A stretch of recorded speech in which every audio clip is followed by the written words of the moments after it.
Hello again, and welcome back to the Writing Workshop series. This is episode 4. It's been a long time in coming. We've been doing other things, as listeners and viewers will have noted. But it's high time to return to the workshops, and this one is about description. Okay, it sounds very basic, but description is in some ways the flesh and that sits upon your skeleton of plot and your muscle of mechanism and all the rest of these things that make the narrative move forward. But then we also have to let the reader visualize that narrative, help the reader out, but not too much, okay? And I'm going to deliberately contrast contemporary description, and I will give several examples from my own work there with the previous kind of mode of description, which is we could only call thick description. Apologies to Clifford Geertz there. We're not talking about ethnography here. We're not talking about local knowledge. We're talking about the sheer amount and detail of description. And this is the kind of thing where, as a writer, you're going to want to have to make a decision. Sometimes a little bit of thickly laid on paint is okay, but most of the time, I'm going to venture my opinion here as an author, most of the time it isn't okay. And I'll give you a number of reasons why that is, and also a number of examples. But first, let's go back to that previous period, and I'll read just a couple of paragraphs from my favorite author, who happens to be H.G. Wells. I know that some people might think that's a little bit on the lowbrow, or certainly middlebrow, but I will remind you that H.G. Wells was nominated no less than 4 times for the Nobel Prize in Literature. He did not win it, but that surely says something. And he wrote 110 books in his lifetime, so that also is something as well. Kind of equally divided fiction and nonfiction. It's the reason why he is my idol, because I do the same kind of thing. I write both fiction and nonfiction. And I have his numbers in my head, almost as if this was some kind of athletic competition. Let me read the very first two paragraphs from his 1912 novel Marriage, which I do believe is his most lengthy novel. And so even from the get-go, here we are, right out of the gate, we're picking up a book and we're confronted with this. An extremely pretty girl occupied a second-class compartment in one of those trains which percolate through the rural tranquillities of Middle England, through Ganford and Oxfordshire to Rumble Junction in Kent. She was going to join her family at Birmingham Street, after a visit with some Gloucestershire friends. Her father, Mr. Pope, once a leader in the coach-building world, and now by retirement a gentleman, had taken the Birmingham Street vicarage furnished for 2 months, beginning on the 15th of July, at his maximum summer rental of 7 guineas a week. His daughter was on her way to this retreat. At first she had been an animated traveller, erect and keenly regardful of every detail upon the platforms of the stations at which her conveyance lingered, but the tedium of the journey and the warmth of the sunny afternoon had relaxed her pose by imperceptible degrees, and she sat now comfortably in the corner with her neat toes upon the seat before her, ready to drop them primly at the first sign of a fellow traveller. Her expression lapsed more and more towards an almost somnolent reverie. She wished she had not taken the second-class ticket, because then she might have afforded a cup of tea at Reading, and so fortified herself against this insinuating indolence. Okay. Speaking of the tedium of the journey, right, to quote Wells there. All right, so there it is. He's setting a scene. Obviously, he's starting to introduce his heroine. And this is a 550, 600-page novel, so it's not a little thing. And this appeared, as I said, in 1912. This is at the very tail end of the period of thick description, and you can sort of get a flavor for it there. Is all of that really necessary? Probably not. We don't really need to know the rent of the rooms precisely. We don't need to know the journey and its junctions. The fact that she'd taken a second-class ticket, all of that is, yes, it's a bit window dressing. It's a bit of a kind of foreshadowing that, okay, maybe this family is not as well off as it wants to be, or as she is pretending it to be. And all of that, and that feeds in as a plot device. Okay, fine. Are there better ways to do it? Are there other ways to do it? Are there more contemporary ways to do it? Yes, there are. Yes to all of those things. Nothing against H.G. Wells. Again, as I said, he's my very favorite author, and I love him, and I seek in some ways to emulate him, and certainly to try to attempt to attain his output, if not his notoriety. Remember, H.G. Wells is credited with basically inventing science fiction or speculative fiction. Perhaps he shares that with a couple of other authors, but H.G. Wells is a household name still, even though he died in 1946. So that really is something as well, aside from all those Nobel Prize nominations. But at the same time, maybe, just maybe, with those two paragraphs, we can see one possible reason why he never won the Nobel Prize for Literature. Because the prose is a little bit stodgy, it's a little bit pedantic, and it's overly thick with our topic today. That is description. So what can you do to leaven description, let it do its job, help the reader visualize, give the reader a sense that you're there, and so they are also there? Okay, let's take some different examples, moving from that sort of vintage example through to contemporary literature. Excuse the term. I do not consider myself a writer of literature per se, but there is a sense that we can do something with description, and we're going to sort of analyze these other outtakes as we go along. This one is from an action scene, which I did read in the episode about action, writing an action sequence. But let's this time concentrate on description and how you can intersperse it with other things. Okay, description is not just about the reality and the landscape around the characters. It can be used to describe what's going on in the character's head. It can be used to flesh out emotions. It could be used as an aside. Okay, all of those things are useful examples of how description can work for you as an author and then work for the reader in turn. Okay, so here we have our heroine, Juliet Foster Hyde, and her companion, Flip, and they are at Shiloh in the thick of it. Okay, so here we have a famous battle, horrific battle, and they are at the very sort of key place, and I placed them there in a calculated manner. And here they are then at the Hornet's Nest, and they are enduring that day in April where the Confederate sends waves and waves of infantry before they finally line up their 50 bronze carronades to blow them out of there. And of course, if you're aware of Civil War history, American Civil War, this stand at the Hornet's Nest, Prentice's stand, delays the Confederacy just long enough for Grant to get his act together in behind and turn the tide the next day. So this is the key place, right? And this is the key stand. And indeed, in hindsight, of course, the Confederates probably should have simply just gone around the Hornet's Nest and gone after Grant and finished him off. But they did not do so, and the rest is history, as it were, regarding what was called the Western Theater at that time. Okay, this is in Shiloh, Tennessee. There they are. Now what? Flip was laying straight out beside me. Another moment as our own flanks touched, and I had a flash of our intimacy. Beautiful it had been, and yet this too had a strange beauty to itself, being thrown together, and very much in each other's hands. How different was that from marriage itself?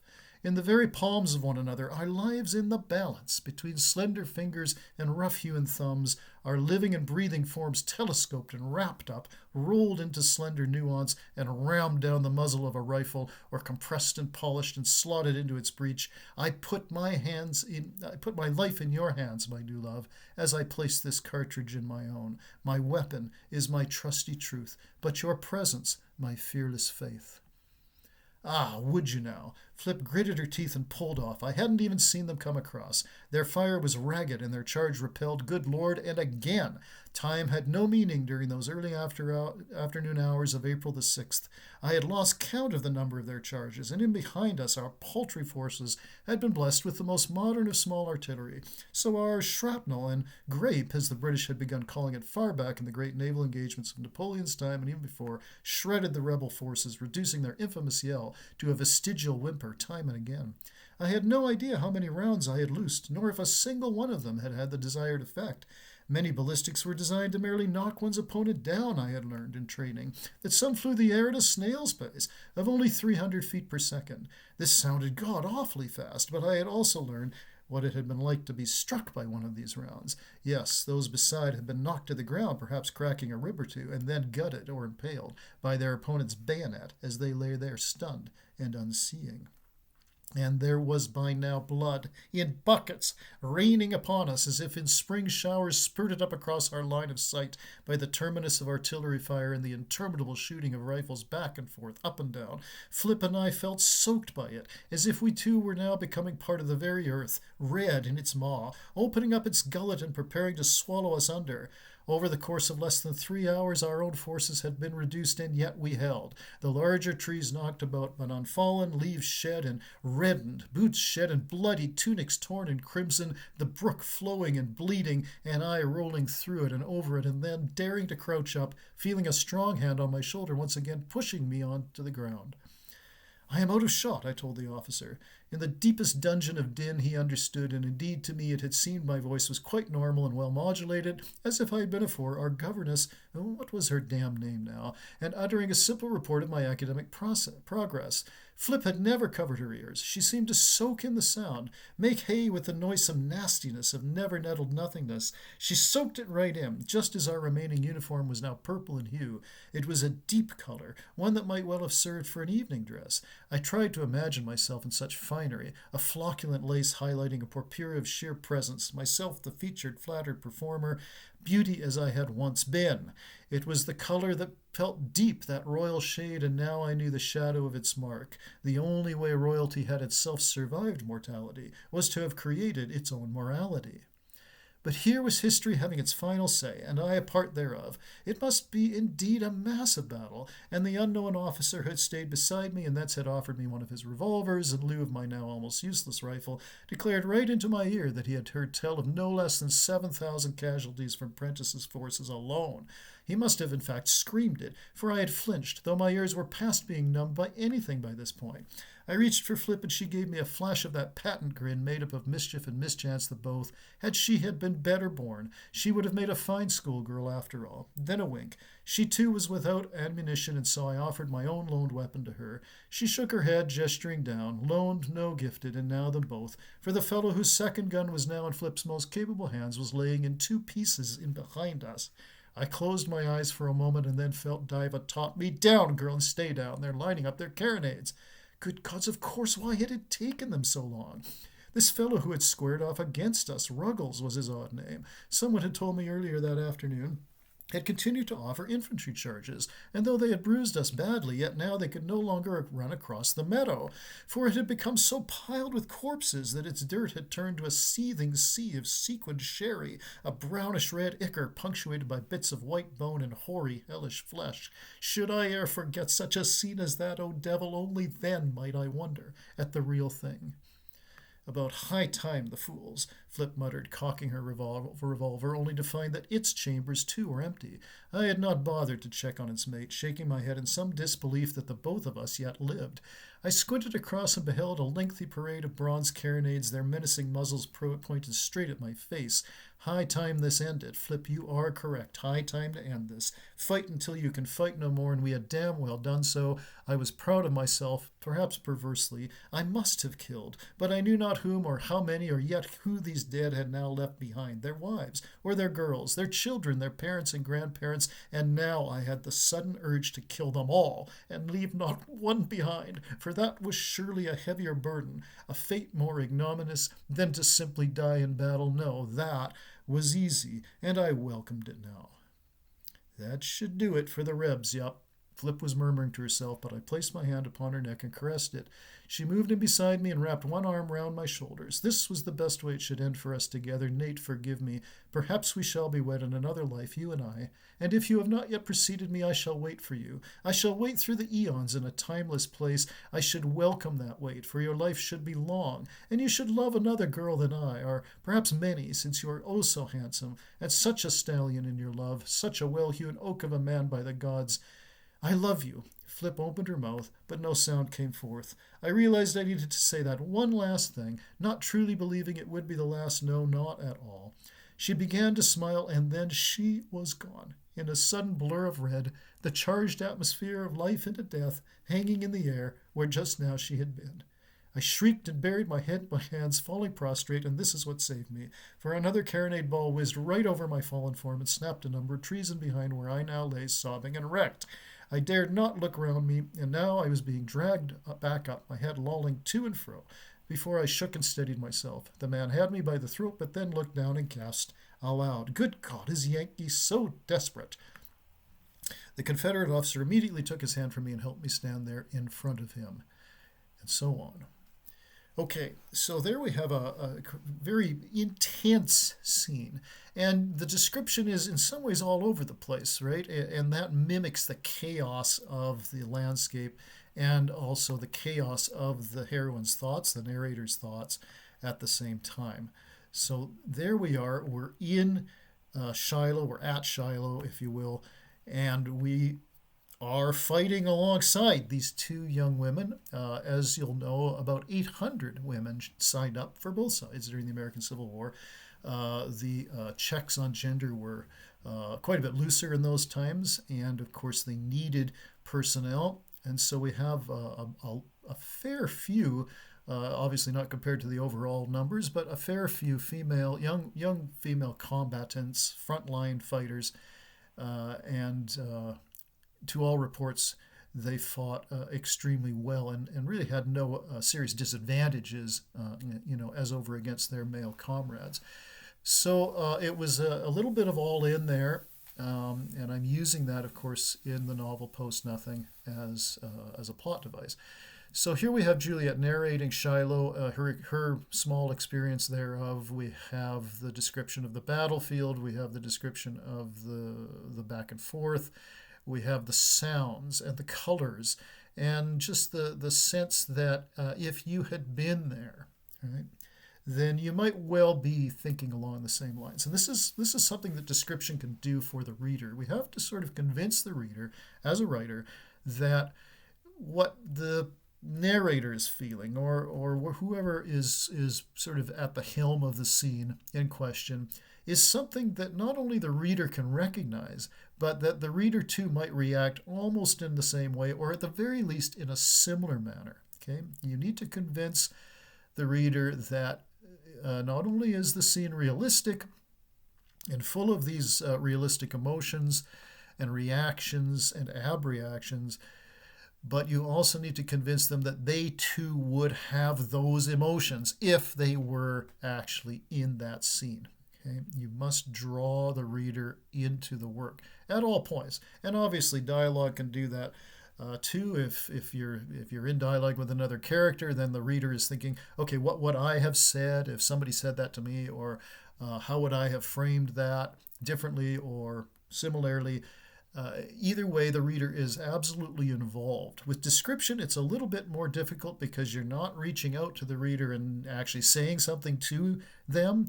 You're describing something and trying to place that reader into the landscape a little bit more passively. Okay, so in a battle scene, obviously, especially a very intense and horrific battle scene, you want your description to be grim and intense, yes, but not overdone. Okay, we're not writing a horror novel. Okay, so we can't go that far.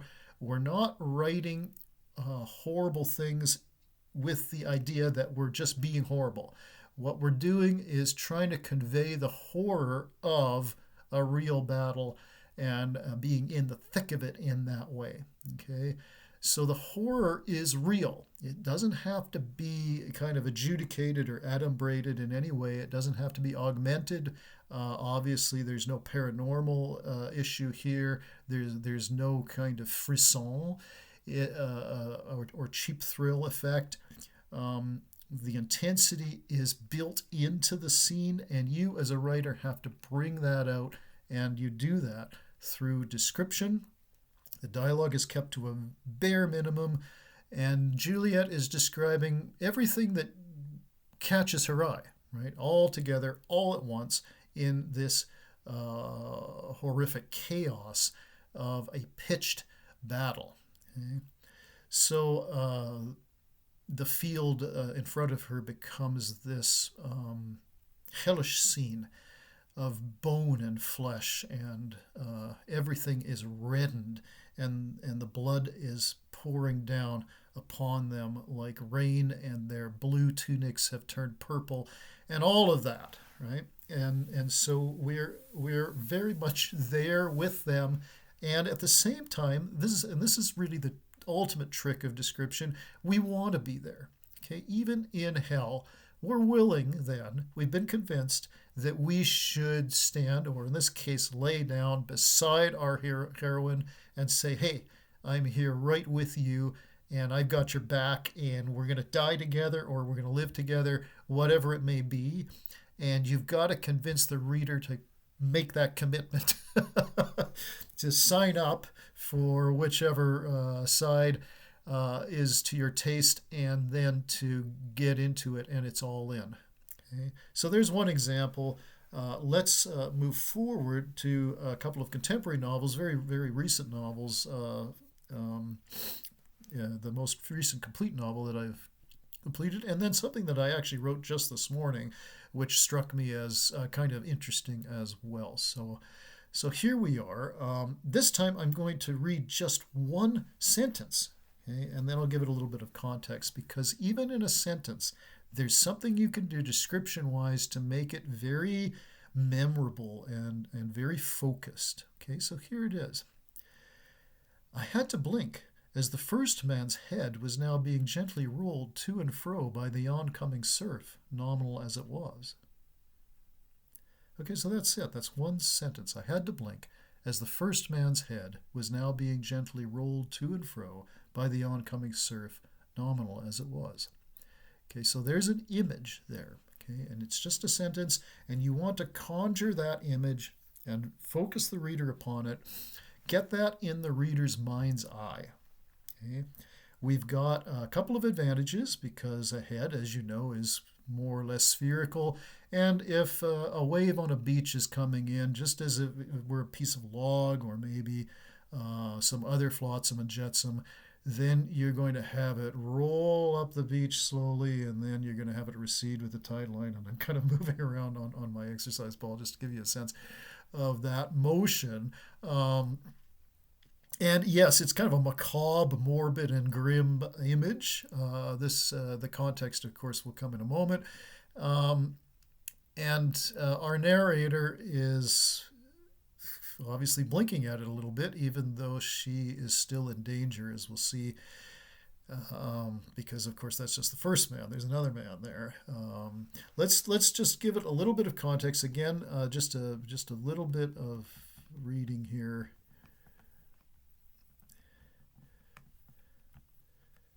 And she says to us at the top of this paragraph, after hearing them say something, she says to herself, "This felt like the moment, or at least its incipience. They had subtly altered their stance, and then the one to my right-hand side was missing his head. The other dove, returning fire toward my car as he did so." Okay, so I was right, but who the fuck are they? Agassi would now have no angle on the second man, judging by his first hit. But then again, I was myself protected for the moment by the fact that the parking area was, of course, raised by some 10 feet or so above the actual beach. What to do? I had not knelt behind the car in order to maintain my vista, rapidly darkening. I had to blink, as the first man's head was now being gently rolled to and fro by the oncoming surf, nominal as it was. I then rolled my eyes to this oddly apt vision, trying to get into the part. The second man would likely be right up against the concrete sea barrier. He would skulk around until he thought he would get up the short staircase over to my left, or he might well think that 10 feet was no great hindrance, and silently hoist himself up at an unexpected angle, just enough to sight my ankles and put his own weapon over the top, as it were. So, though he had some decisions to make, I was yet in the more vulnerable position. Okay, so that's it. That's one paragraph. As you just heard, the sentence reappears, of course. We now are sort of aware that there's this sense that, okay, yeah, there's a fight going on. It's not a grand battle like Shiloh, obviously. It's something that's very intimate, personal, and very recent. This novel is set in the present day. And our heroine here, Brittany Campion, who is a in-house assassin for a criminal syndicate, is herself kind of being hunted by others and who have some grievance against the company she works for, if you will. She has her tail and her mentor with her, and this Agassi fellow has a long gun, a rifle, which was able to hit at a distance, but then there's this second guy and so on. So you sort of get the picture, but the main thing that sentence that I'm trying to convey about description is that even in one sentence, if you can present a very focused image, right, and give it a bit of a hook, right, you could sort of say, oh yeah, I noticed, oh yeah, okay, his headless body, or here's his head on the beach, but no. You can do better than that, right? Use the shape, in this case, use the shape of the object you're trying to describe, place it in a context where that shape does something, however grim the vision is. And it is just exactly something that somebody, even in a position of danger, might note to herself and say, okay, I glanced and there it was. There's this guy's head rolling back and forth as the tide gently moves it up and down the beach. Okay, just like any sort of similar object, like if it was a ball or something like that. So, and then it's just a moment, right? There's a wonderful such moment in one of H.P. Lovecraft's most famous stories, The Call of Cthulhu, where the crew of the brigantine or whatever ship it was has landed at this Atlantean sort of relic of a megalopolis, and is sort of scouring over it, and they mistakenly let Cthulhu out of its keep, as one would expect, and it starts chasing them as one would expect. But the thing that you don't expect, right, is that there's a sentence in there where it's like, because the angles are non-Euclidean in this sort of primordial architecture of the old gods, as it were. Many of you will be familiar with Lovecraft, of course. Because the angles are non-Euclidean, Lovecraft writes that one of these angles just swallows up one of the crew members, and then he just moves right on. It's one sentence, but it's very effective because the image it presents is mysterious, right? It's like, okay, well, this is an angle that isn't what it seems to be, and somebody slips and falls into it, and they're gone, just like that. And then Lovecraft moves us right along with the chase sequence and the narrator who is heroically defending himself against Cthulhu, and he turns his ship around and blasts right through the monster and tears it up into a million pieces. But of course, that's not the end of Cthulhu. The creature begins to reform itself before his very eyes, and of course he flees. So there's a sense that, this thing might not even be able to be killed, etc. Right? All of that is expected, okay, and it's almost pat. Or since Lovecraft certainly has become so. But that one sentence, right, where the guy disappears into a non-Euclidean angle, that's the kind of image that you're searching for with good description, right? There's no thickness about it. There's no over detail. Excuse me. There's nothing more than that sentence. It's a statement. And the other thing that you can do is sort of just declaim it. State it like a fact, as Brittany does here with the rolling head. It's like, oh, okay, yeah, there's the head rolling to and fro on the tide. Had to blink at that one for obvious reasons. It's a gruesome, grotesque kind of image, but it's a very effective one. And the reader now can see that image through Brittany's eyes. It's another way that you can make sure that the reader is right there with your characters. Okay? So let's go forward in that same novel. And here Brittany is starting to feel some of the pressure of her odd vocation. She's a very young woman. She gets hooked into this syndicate network, in fact, at age 15. And of course, she's a godsend for the criminal mastermind, because it's like, I've got this beautiful young woman who is got some natural talent about firing a gun. She doesn't seem to have any scruples about killing bad people.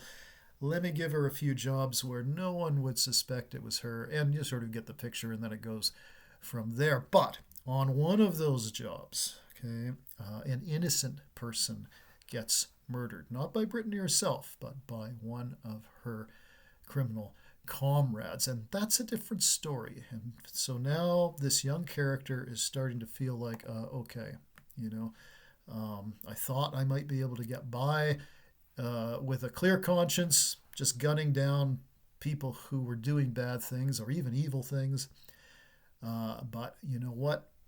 This has caught up with me a little bit. So she's starting to feel it. And so here's a sequence of description that becomes very, very intensely intimate, very personal, and that we need to convince the reader again that we're not just sitting alongside Brittany feeling what she's feeling, but that we could be her. Okay, so this is the next step with contemporary description. She begins her introspection this way. No, as a woman, I generally get that. But that too was becoming irrelevant to my existence. And though I had ceased being a person before I had ceased being a woman, and before that even my childhood abruptly ended, I was still capable of playing cards with the gang and sharing dinner with its manager and having sex with Stephen and driving my Aston right on the edge of the asocial, and best of all, feeling sorry for myself throughout each and every other newly blasted experience.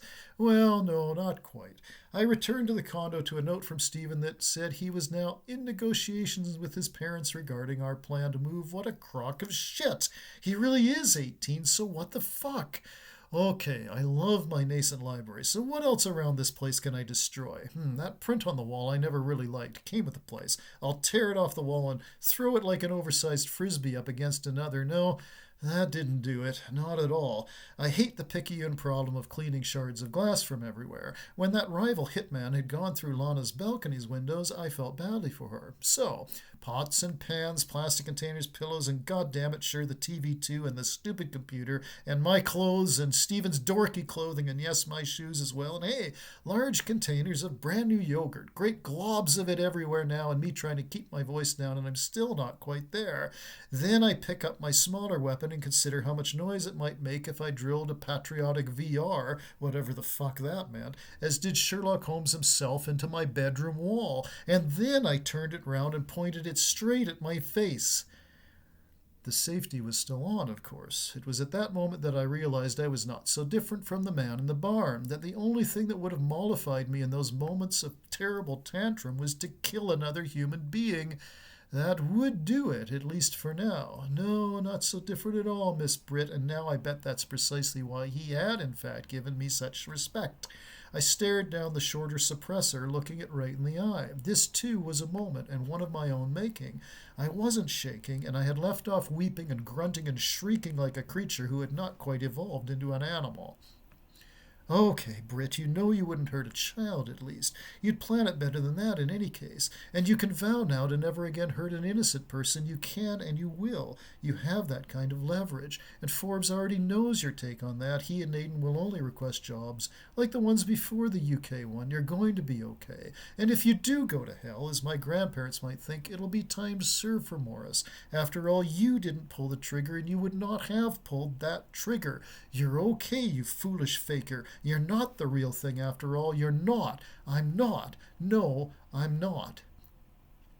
I did speak all of this aloud, but my voice was so low that even someone in the next room, awash as it was now in yogurt-covered detritus, would not have overheard me, and I did feel better, perhaps surprisingly. But what remained was not so much the rationality of the argument, which could have even stood up in court, unwilling accessory to murder after the fact, shall we say, but rather the temper of my distemper, as it were. I thus could not and never place myself in another situation wherein I got so frustrated that I would in fact kill just to kill. That was what had occurred with those 4 immigrants, I now felt I knew. Maybe they had seen something or other, but if they were drunk, an agent like the fellow in the barn could have beaten them all to a whisper and left it at that. Okay, get a grip, you coward, you baby, and clean up your mess. Yeah, the one which you can clean up, that is. Okay, so there's another fairly intense sequence, but its intensity is completely different from the Civil War scene, right? We do not have some kind of grand historical affair going on. We just have one person musing or meditating or brooding or fulminating against herself, right? The conflict is an inner one, in other words. And description is something that you can use to great advantage in describing a character's inner conflict. Okay? And that is generally what we have today in contemporary fiction. We're out of that period where novels are sort of like, okay, it's the hero against the world. And the conflict is very, very external, right? And the hero is sort of kind of maybe flawed a little bit. Maybe he's a knight errant or whatever. But generally, the hero is like a solid fellow, or, the heroine, as in H.G. Wells's novel. She's a solid enough fellow or person, excuse me, and then we're to take the conflict to the streets, as it were. But in most contemporary fiction, the street is inside ourselves, okay? So the conflict is within the character, and you want to use description to get at that conflict, right? You want to use description to say, okay, here I am, and I'm going to sort of let you in on my innermost thoughts, right? We have an intimate look, especially if we're using first person. It's more believable than third person, and there's a sense that okay, I'm getting it from the horse's mouth, as it were. Okay, this is really how Brittany is feeling about herself right now, and I need to find a way to empathize with that, right? Even though she is herself technically a criminal. She's killed a number of people by this time, even though none of the people that she herself has killed have been innocent, and some of them have been downright evil people. She's been hanging her hat on that. She's been sort of boxing her moral compass, as it were, and then this happens where she's on the job, she's doing her job, she's planned it all out, and she's been the key person in getting the job done right and successfully, and yet an innocent person is killed, and in her witness, even though she herself does not kill him. Okay, so there it is. And then, of course, she has this tantrum, and she's tearing up her condo and her little apartment and throwing stuff around and smashing things, just as somebody in that situation might well do. And then finally, she contemplates just for a moment, maybe this is too much for me. Maybe I've made a bad choice. Here I am. I'm not even 16. And I am contemplating blowing my own head off with one of my own assassin's weapons. That doesn't last for long. She talks herself down from it. She tries to reason with herself. It's not quite there. I think we got that impression. But at the same time, she realizes something about herself that's very, very important, especially for a professional assassin. You don't go after people just because you feel like you're angry enough to kill. It has nothing to do with that. Okay, it's one of the big differences, presumably, between the emotions of a serial killer and the emotions of a professional assassin. Couldn't be more different, even though the outcome for certain people obviously is the same. Okay, so again, with contemporary description, we're looking to get to the point rapidly. We're looking to create a mind's eye image for the reader, and we're looking to kind of rattle the reader's cage a little bit, okay, especially if that is intense. We want to place the reader and arrest their attention and put them in that scene, or put them in the scene inside someone's head. Okay, so one more outtake. Well, actually, I'm going to give you two more. One's very short. This one, of course, this one is the one that I wrote just this morning. In fact, it's apropos because here, Brittany, this is in volume 2 of the planned trilogy. I'm in the middle of writing volume 2. Here, Brittany, the same character, is going to visit the grave of the person who was innocently killed in volume 1. Okay, somebody named Morris. Okay, and then she runs into something else, which ends up being of interest for her. I had never lacked the speech for Orson standing in front of Evgeny's modest marker overlooking our beach, but here, in front of Morris's, I felt inwardly silent, just as I was motionless in figure. I had placed the dozen white roses at its base, tears streaming down my cheeks, but I made no sound whatsoever. I forbade myself the sorrow of the self, shall we put it, that tends to act as a salve, even a balm, for that more authentic penance due only to the other who was lost to you. I summoned something neighboring gall and opened my mouth, just enough. Charles, I am not here to ask your forgiveness. For these 5 years have I mourned from time to time my role in your death, my deception of you, the very friendship we had, however nascent, becoming part of the larger lie. If you can see the more, even the all in all, then that I bid this knowing to engender not personal favor, but rather an acceptance of the fates. I have done much, much good in the world. I have also done an evil. I am not asking for balance, only that knowing. I hereby share it with thee, and thence leave you in peace. My voice did not break, as I was expecting it to, and that reminded me that I was now an adult and no longer an adolescent. My tears had abruptly stopped their flow, and I blinked out the residual liquid and let it fall where it may. That was always the expression, from Aiden's monthly poker games to any part of Forbes's plans, which had in the end to be left to the winds, and let the chips fall where they may. It had been made unutterably transparent that some people's boundary for such chips' presence, let alone thrownness, so to speak, had greater latitude than others. The HS2 heist had stated that fact rather most sanctimoniously indeed. I knew I needed to transition between whatever de profundis I could conjure in front of Morris's gravesite before driving once again on the left-hand side of the English roads. I had forced myself to study such a thing, always a puzzle for a driver from almost any other land. I could never quite shake the feeling that I was due for a head-on collision, was always on the lookout for verges and other makeshift off-ramps in order to avoid such. Good practice in itself, I supposed, as I piloted my way back to Oxford. Lunch locally had been a must, for with my tepid English road driving I managed the one-way journey in only just under 3 hours, perhaps shaving a mere 20 minutes from its average mark.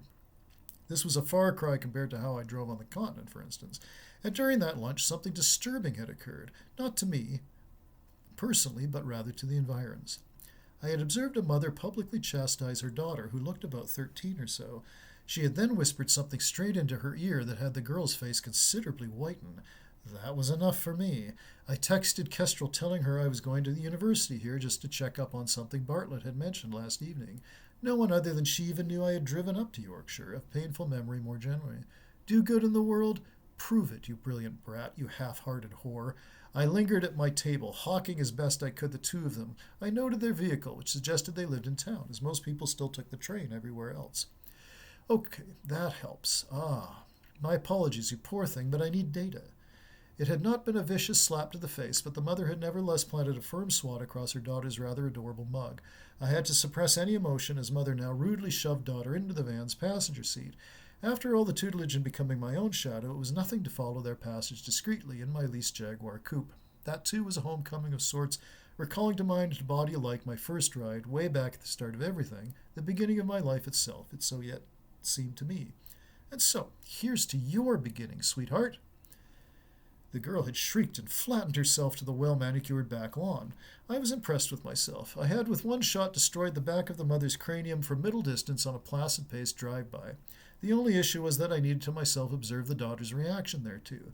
I therefore parked and leapt out, channeling a little bit of Roger's field officer sensibilities and now shooting down a dog, which was just opening its mouth to announce my presence. As Freud said, sometimes a dog is only a dog. By the time I had gained visual, the girl had gotten herself up and was staring around her with some sense of the cautionary. Don't worry, sweetie, I just need to know if you have a father, etc. Then the revelation I was perhaps praying for, in my own godless manner, occurred. The daughter, after witnessing herself nothing but silence in the Tony's suburban midday, straightened herself up, her face hardening, and then proceeded to kick at her mother's head more than once. Satisfied as to the inevitable outcome of said essay, she then, with equal silence, proceeded quite casually inside the house. I do like it when the world makes my life easier. Oh, please don't! My sudden appearance in behind her had her back in startled mode at the least. Is your father the same way? This unexpected issue arrested her for a moment, but she visibly calmed herself, opened her mouth once, and shut it again. I waited, conscious of the minutes more than anything else. I don't know my father. Who are you? Just an avenging angel, I take it. Yes. My gods, yes. Thank you. That sounds horrible, but phone it in as if you came home from school and just saw it. If you have any further trouble, go to this address in London. Memorize it now. No writing it down. And just say, Leeds bleeds. I'll tell the people there ahead of time what to expect if you do in fact show. Okay, I've got it in my head. Trouble, though, if you keep the abuse to yourself, you will never be suspected. They'll be looking for a jilted boyfriend who may or may not exist. Or maybe your father himself, who knows? And who cares? Well done, young lady. I give her an encouraging grin, repeat Roger's contact address, and then I promptly vanish. I was inordinately pleased now, not so much with myself as a person, but that I had neither lost my touch, nor, more importantly, my intuition. Reviewing it driving back down to Oxford, it had been the combination of the cold ferocity of the mother's blow and the chalky aspect of the daughter's reaction to the former's whispered message. Clearly, upon returning home, some nasty eventuality was to have just transpired. The cherry on top was how the daughter had treated her mother's corpse. I fully expected to hear nothing more about it, but even so, I texted Rogers a description of the girl and the two-word code I had given her. His reply was full of his usual English wink and nod, never quite bland, but also never a blandishment. Look forward to meeting her, was what he had texted in return. Okay, so there's a simple sequence. There's a moment, an observation, a parent is being abusive to their child. This is something that's one of Brittany's pet peeves, so she goes after it right away, and she knows she has the skills to commit another killing. She feels that morality is on her side, and it's something like that is not going to happen on her watch if she can do anything about it. It's a completely random meeting, and we don't know at this time whether it's going to figure into the plot later on or not, but it's going to figure into her personal character development. We know that much, okay? So one little trick you can do with description in this kind of scene is you talk about the outcome before you describe what happens to get to that outcome. Okay, so that gives the reader a chance to say, oh, okay, something's happened, I need to know what it is, and then you give it to them, and then they're focused, they put two and two together. It's just a reversal of the usual chronology of description. Use it consistently. If you're going to set a scene and you have a character who does that and tends to do that, because the character herself is narrating, she already knows what's happened, the reader does not. So she's talking to herself and relating it, and then do the disclosure. So it's a series of kind of mini disclosures, nothing particularly profound, but the inversion of sequence itself is a nice kind of deft way of writing in description. Okay. Don't flinch if, again, we have a series of moments which are a little bit intense. We can imagine that this girl has been abused consistently. She's relieved her mother is dead. She goes over to the corpse just to make sure, but she doesn't reach down and touch it with any affection or fondness. She doesn't ululate over it. No, she kicks the head, which has already been crushed in from behind with Brittany's shot, with the slug from Brittany's weapon. And, of course, there's no response. So then the girl walks in, and this is all Brittany needs to know. It's like, okay, I guessed right. My intuition is still spot on. My skills are still good. It's all good. Okay. Now she just needs to find out if there's another parent who's also part of this abusive situation, which is all too common, and Brittany knows this, and her own parents are not completely kind of innocent of this kind of thing either. So she goes in, finds out what she needs to know, gives the girl an out, and that's it. And so it's a very compact scene, and there's absolutely, sort of, from Brittany's point of view, there's no loose threads. She's described it in a very compact way. So there's another thing to notice. If you, in contemporary description, if you've got a scene that's momentary, especially if you're introducing it with kind of a amorphous sense, a vague sense of what it's actually going to do, or how it's going to figure later on in the novel, and you might be in the middle of writing a story or writing a book, and you yourself as an author don't exactly know, and that is certainly my position right now in the middle of volume 2 of the Brittany Campion trilogy. There's a sense that okay, I could use it, and I could cut it in a number of ways. Okay? And I'm going to leave that to the winds, just as Brittany herself was saying, let the chips fall where they may. Do that as an author, and your scene will come across as more authentic, right? Because not only are you placing the reader in the scene as it is in the present, you're also giving the reader a sense that the narrator too doesn't know how this is going to turn out, right? And you want that present as well. Okay?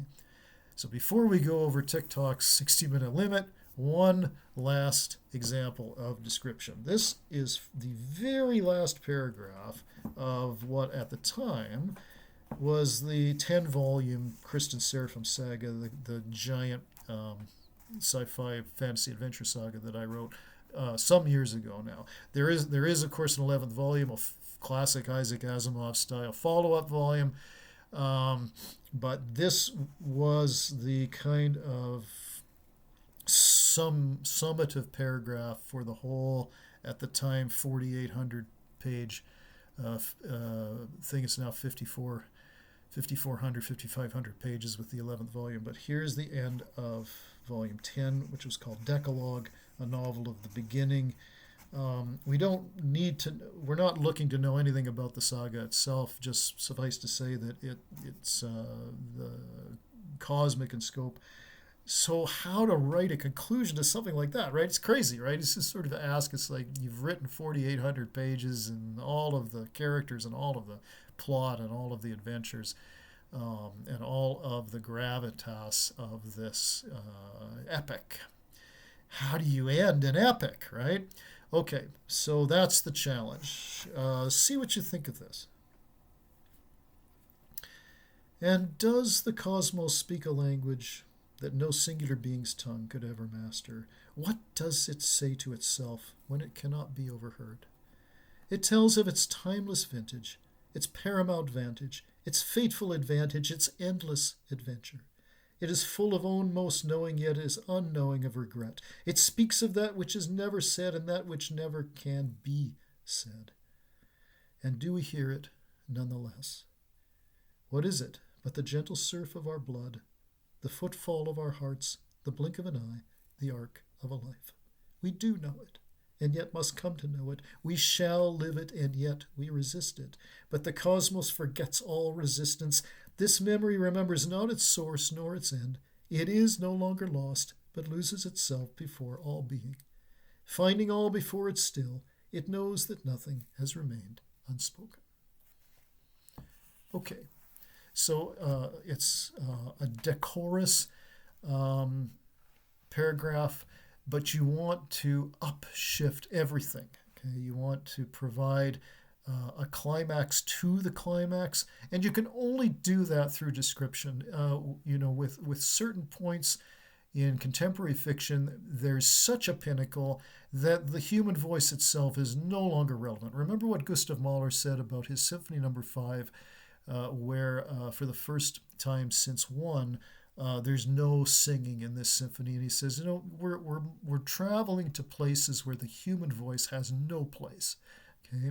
So he's that far transcendent of our human perception, our human lot, and he's looking at the cosmic, right?